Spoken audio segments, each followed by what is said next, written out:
कांग्रेस कह रही है कि 10 वर्षों में प्रधानमंत्री ने इस तरीके का कोई घोषणा पत्र में नहीं डाला। जमानदार है तो कह रहे माँ बहनों का सोना चांदी हम बेच रहे हैं। क्योंकि प्रधानमंत्री जी ने इनकम अब जाने लगी है खातों में।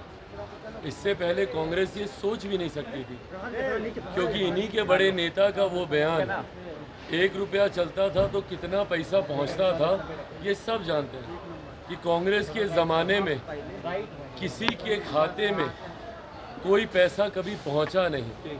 और जितने इनके मीडियम्स बीच में होते थे, वो मीडियम ने कभी किसी के हाथ में उसकी कमाई पहुंचने ही नहीं दी, भले वो मजदूर वर्ग से जुड़ा हुआ व्यक्ति हो या वो किसी व्यापार से जुड़ा हुआ व्यक्ति हो।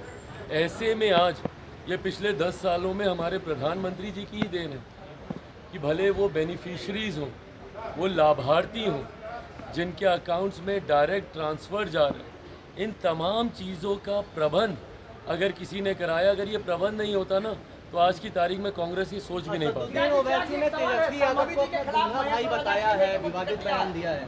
भाई बोलते रहे जो उनको बोलना है, उनकी आपस की बात है। संभावी जी के खिलाफ महेश्वर हजारी के बेटे चुनाव लड़ेंगे, कैसे देखें? सन्नी हजारी भाई देखिए, ये जिनकी बात हो रही है वो हमेशा से वो परिवार, पासवान परिवार के, हम लोगों के और पासवानों के खिलाफ है।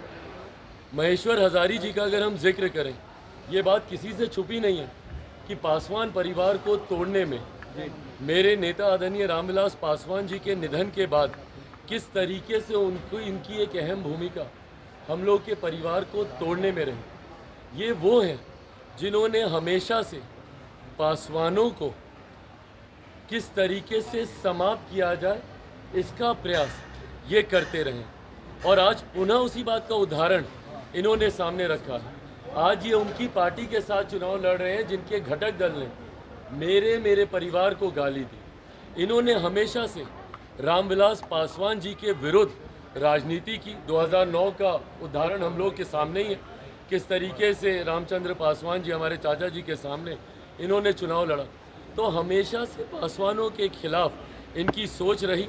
आज मुझे ताज्जुब होता है, और ये हम लोग को परिवार का अपने कहते हैं, पर आज उनके साथ मिलकर ये चुनाव लड़ रहे हैं जिन्होंने हमारे परिवार को, हमारी माँ को गाली देने का काम किया। ऐसे में बहरहाल ये चुनाव का समय है, आप जनता के दरबार में है, जनता ही ये फैसला लेगी। पर मैं नहीं मानता कि कोई भी अनुसूचित जाति समाज का व्यक्ति जो भी रामविलास पासवान जी में विश्वास रखता होगा, एक आदमी इनके पक्ष में नहीं जाएगा।